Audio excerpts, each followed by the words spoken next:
Can you loan me $10? Huh? $10? I couldn't grasp what he was saying, but I let David into the house anyway. It was hard to see in the dark, but not only were David's clothes wet, they were also very worn and tattered.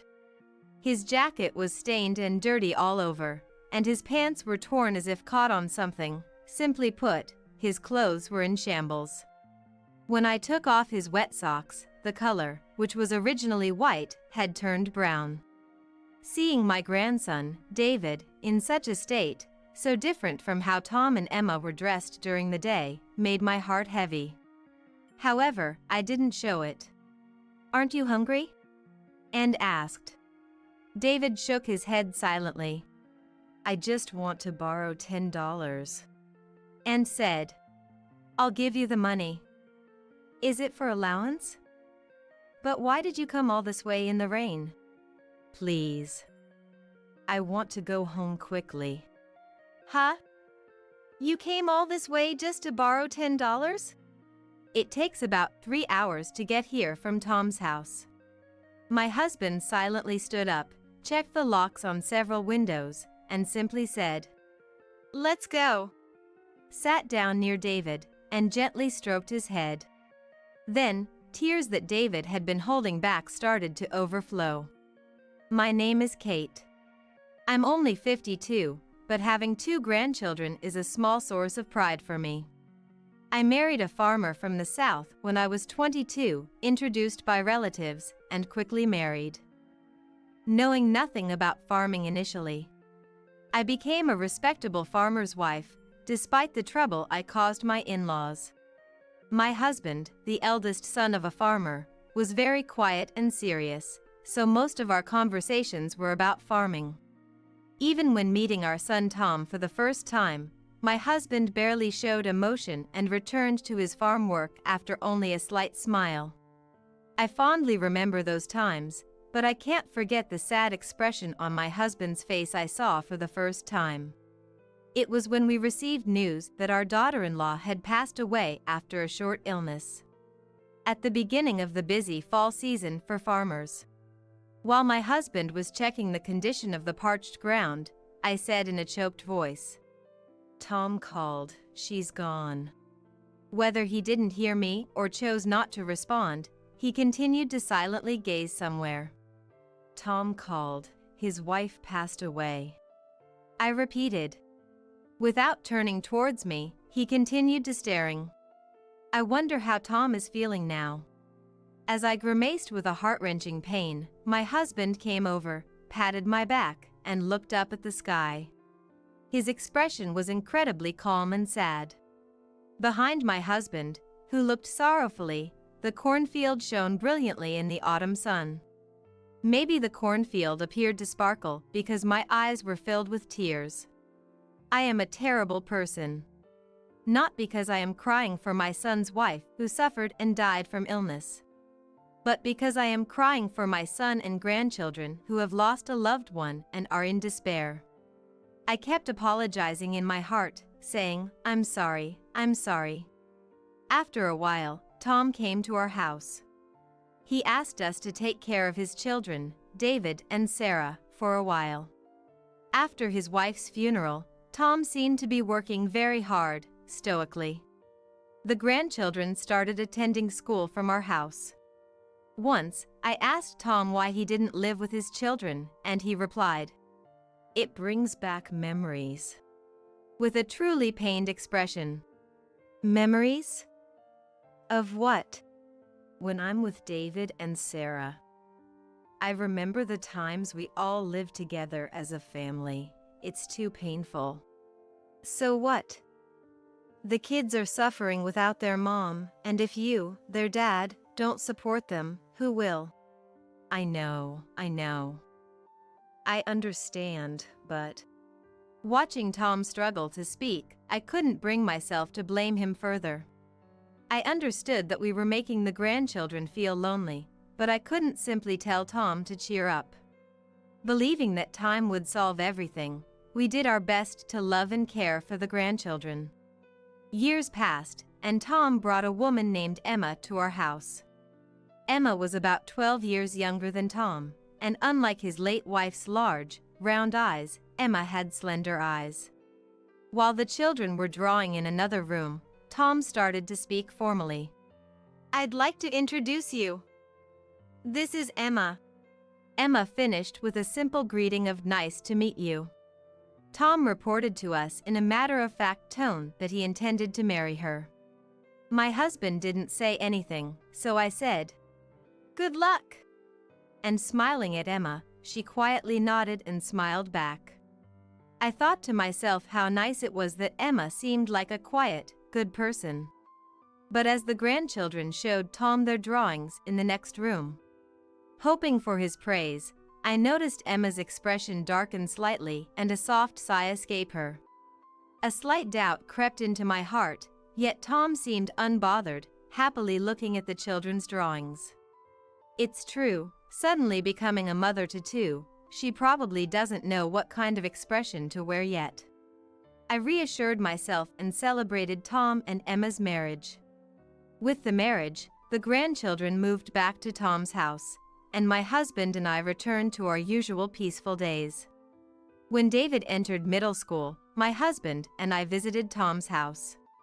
But there was a certain coldness from everyone, including Tom, when we handed over our congratulatory gift.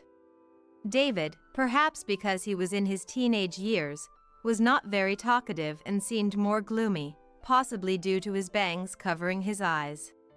"Congratulations on starting middle school, David. Have you decided on a club to join yet?" "Not yet." "I see. You've always been fast on your feet since you were little. Maybe track and field would be good for you." Is this attitude typical of boys his age? David seemed sleepy as he listened to me, his eyelids nearly drooping. I casually thought I had seen the clothes David was wearing a few years back. Considering how quickly children grow at this age, the fact that he could still wear clothes from years ago seemed like his development might be a bit delayed. So after much thought, even if it was meddling, we decided to frequently bring vegetables to Tom's house, thinking it was the least we could do as farmers. We also delivered seasonal fruits from our farm, but one day when Tom received the fruits from me, "We appreciate it, but could you not come by the house for a while?" he said. It was lonely, but believing that my son and grandchildren were overcoming the absence of their wife and mother and cherishing their new life as a family, I left with a smile, pretending to be an understanding grandmother. After the harvest season passed and spring came again for planting. On one of those days, when we feel the cycle of the seasons on our skin, we, also growing a small amount of organic vegetables alongside farming and delivering them to contracted restaurants, happened to see Tom and Emma while making a delivery. The restaurant in the city center had been renovated with trendy menus and decor, offering luxurious desserts and homemade specialty dishes. In the elegant atmosphere, people seemed to enjoy delicious meals, and at one of the tables, Tom and Emma were laughing and facing each other. After finishing the delivery and checking the invoice, I went back to the truck where my husband was waiting and told him about seeing Tom and them. While checking the invoice, "Why don't you call them?" my husband said in a low voice. "Hello? What's up, Mom? I'm kind of busy right now." Tom's voice through the phone sounded unmistakably annoyed, asking what I wanted.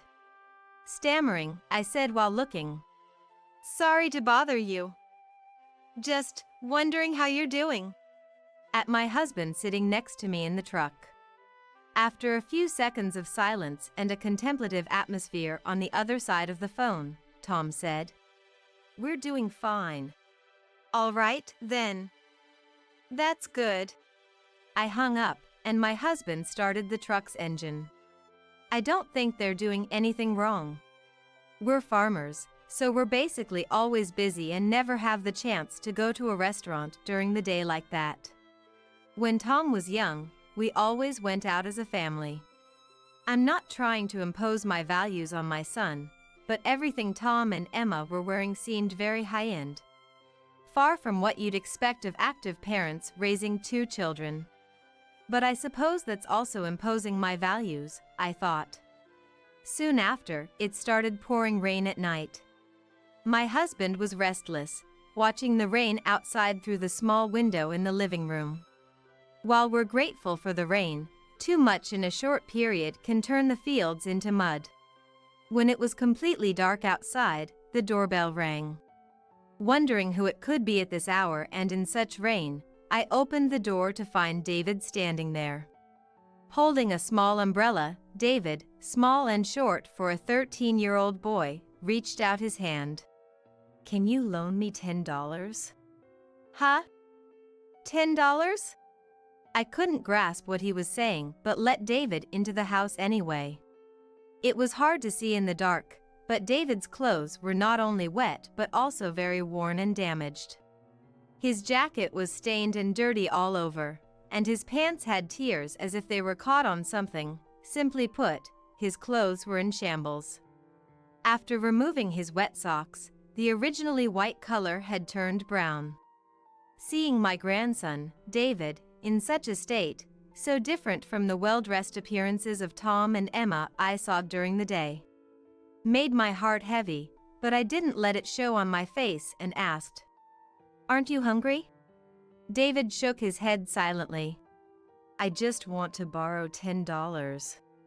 And said, "I'll give you the money." "Is it for your allowance?" "But why did you walk all this way in the rain?" "Please, I just want to get home quickly." "Huh? You came all this way just to borrow $10? Walking here from Tom's house would take about 3 hours. Puzzled, I helped David out of his wet clothes, except for his underwear, and wrapped him in a large bath towel. As I dried him off, David looked away from me with an awkward expression. My husband silently stood up, checked the locks on several windows, and simply said, "Let's go." Sat down near David, and gently stroked his head. Then, tears that David had been holding back began to overflow. Even as tears streamed down his face, David remained expressionless and said, "Sarah, she has a fever. It's 39 degrees. She looks really in pain. That's why I want to buy some cold medicine and get home quickly." "Cold medicine? What are Dad and Mom doing?" I asked David, but he didn't reply, just kept crying. My husband's face came into my view, and I caught my breath. It was a look of silent, desperate restraint, the likes of which I had never seen on my usually quiet and gentle husband. He quickly put on his jacket, paused as he reached for the truck keys, turned to David, and asked, "Do you want to come with us?" David nodded vigorously, so my husband draped his jacket over David's shoulders without a word. "I want to go too. I want to come along," I said, almost childishly, to which my husband gave a slight smile and agreed. We hurried to Tom's house. The bad weather made visibility poor, and the sound of the windshield wipers echoed inside the car. I felt crushed by a sense of unease and fear that something ominous was happening, yet I couldn't bring myself to ask David what had happened. I wondered how to reconcile the happy faces of Tom and Emma, seen dining at the restaurant during the day, with the expressionless face of David sitting beside me now, all under the same roof as a family. In the silent car, I was the only one trembling. I dreaded what awaited us. I had noticed Emma's coldness towards Tom's children, David and Sarah, on the day she first came with Tom. Yet I chose to interpret my slight unease in a way that suited me. "I'm sorry. I'm sorry." It took about 40 minutes to reach Tom's house.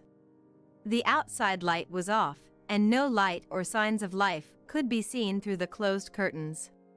Thinking that Sarah might be suffering alone inside with a high fever made me anxious. As I struggled to fit the key, David gave us into the lock without any light. Upon entering and rushing to Sarah's room, her face, barely visible under the pale light and peeking out from the blanket, seemed discolored, almost reddish-black. Immediately, my husband placed his hand on Sarah's forehead, looked at her, "Call an ambulance," and said. Actions from then on were swift. The ambulance arrived within minutes of our call, and we had already prepared Sarah to be moved.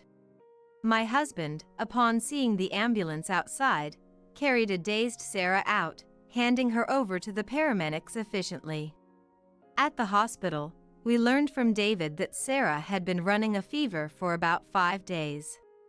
Why did it get to this point?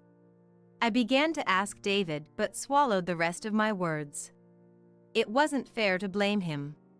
What could a middle school boy do about his sister's fever continuing for 5 days?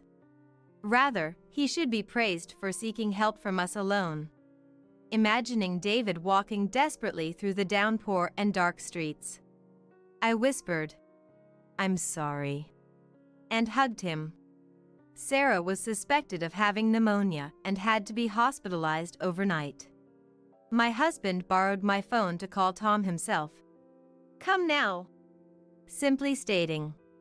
My husband then sat motionless in a chair, seemingly exhausted in the hospital's waiting room at midnight. David was quietly sleeping, wrapped in a borrowed blanket. After a while, Tom and Emma arrived at the hospital entrance by taxi, looking slightly drunk and weary as they walked towards us. "Mom, how's Sarah? Do you even understand what's happening with Sarah? Come on, calling an ambulance just because she has a fever? Isn't that a bit much?" Tom chuckled, seeking agreement from Emma next to him. Emma narrowed her eyes even more and made a troubled face while holding her elbow. "Hospitalized for a cold. Who do you think is going to pay for that? Emma, do you actually care about Sarah? I'm here because I'm concerned, aren't I? You two were out dining at a restaurant while your child had a fever." I raised my voice, to which Emma looked at me with a scoff. "Are parents not allowed to eat if their child has a fever?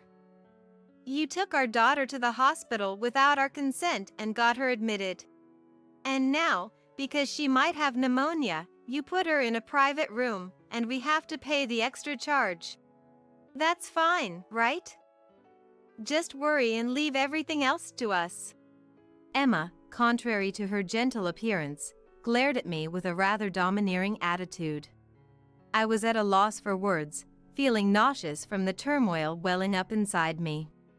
Then, a large hand gently touched my back. My husband's hand. Feeling the warmth of his quiet, strong support, I took a deep breath. "Tom." "Huh? What's up?" Tom flinched for a moment.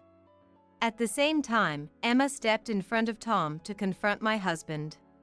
But he completely ignored her and only spoke to Tom, looking past her. "Are you happy? What kind of question is that out of the blue?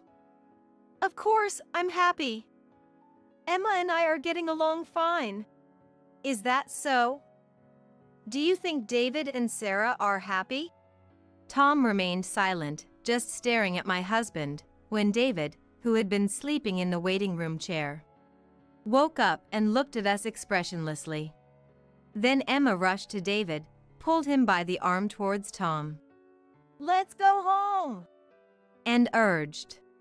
"Whether it's pneumonia or just a fever, resting at home will cure it.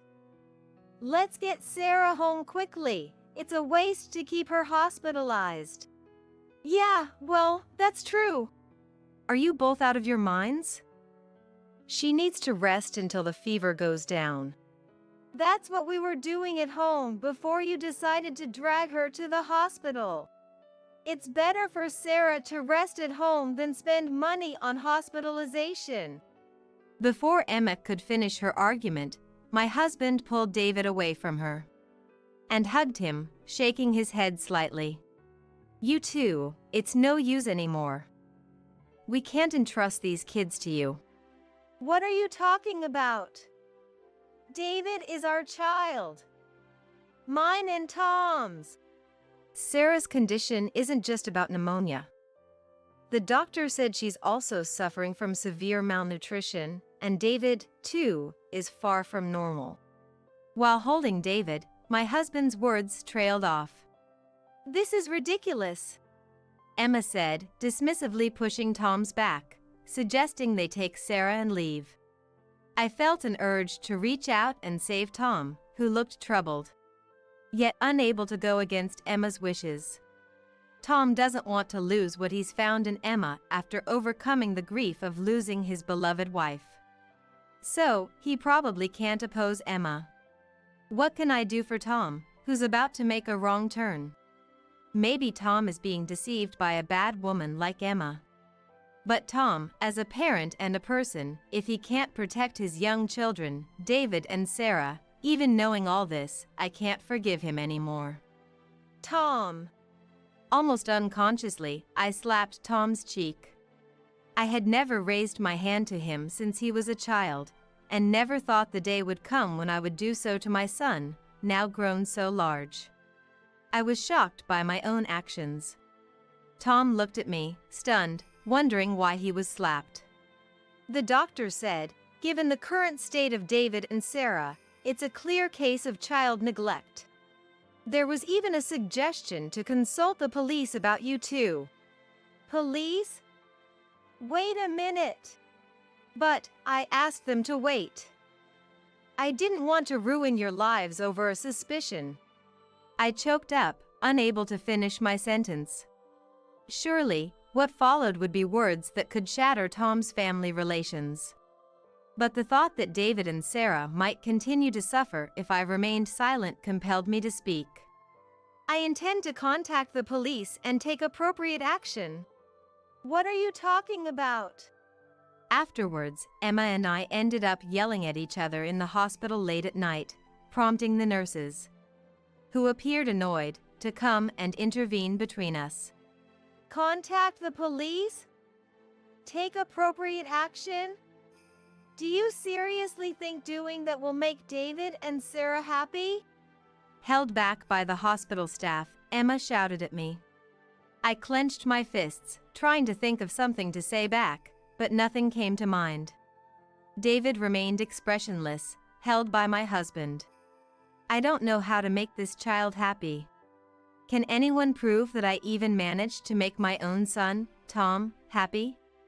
Emma, do you actually intend to make David and Sarah happy? Think about happiness? Yes, happiness. No one knows whether they can make someone happy or not. But I think what's more important than wishing for their happiness is to think about it. We're adults. We should think about how David, who couldn't do anything by himself, who didn't call an ambulance despite his sister having a terrible fever, and just walked in the heavy rain to seek help, can grow up to be strong and wise. That's what I believe. That's just idealistic talk. It's not my child, after all. Emma muttered in a voice so low only I could hear, and noticing her lonely expression, I gasped. Emma and Tom, who demanded immediate discharge procedures, were met by a doctor who had preemptively contacted the police, leading to their being taken away by several officers. Emma protested, "I'll sue you for defamation." However, it turned out that there had been reports to child welfare services from neighbors suspecting abuse, and a meeting was set up a few days later with child welfare workers. I later learned that the fruits and vegetables we had been giving them were being sold online. And moreover, Tom and Emma had been demanding money from the deceased former wife's parents for David and Sarah's educational expenses, with a significant amount deposited in their account. But most of it was spent by Tom and Emma, leaving David and Sarah with hardly any proper meals. Is it someone else's place to dictate how much and what a child should eat?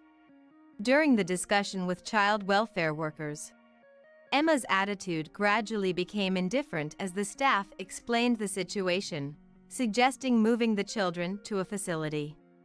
Tom started to panic and defend himself. It's not like that. Sure, I might not have paid enough attention, but David and Sarah are my children too. It can't be a facility. But considering the current situation. As the worker elaborated, my husband stood up. But those kids are my kids. And addressed Tom and Emma. You two should stop being parents. We will take care of the children. Though it was a brief statement from my always quiet and calm husband, Tom and Emma were silenced by his determination and resolution, hanging their heads in defeat. Tom looked up at me, seeking help. Mom. I was deceived by Emma. You might have been a terrible parent, but speaking more will only make you a worse man, Tom. Tom sighed softly without responding. Though Tom and Emma did not divorce, the rumor that they were investigated by the police for child neglect made their life uncomfortable. David and Sarah came to live with us. It turned out they were distant because Emma had lied to them, saying we disliked the grandchildren. But as the misunderstanding cleared, their smiles became more frequent. In the crisp autumn breeze under a clear sky, I took a deep breath, looking over the golden cornfields. The harsh summer had passed, and it was now the season of harvest. In the evening, countless dragonflies flew, their wings reflecting the sunset. In this magical scenery, I could see David and Sarah's figures from behind. It's time to go home. When I called out to them, they ran towards me with big smiles. Hey, what's for dinner tonight? Let's see. How about some grilled salmon? The first time I ate vegetable at Grandma's house, I thought it was incredibly delicious. I wonder why. Now, I feel it's even more delicious. I get it. It's seriously good. I can eat at them in a second. Sarah laughed. That's an exaggeration. Impossible. As David made a humorous face. With each gentle breeze, the cornfields waved, and my husband's car came to pick us up from the other side of this scenic view. Let's go home. David and Sarah nodded with smiles. So bright I couldn't help but shed tears.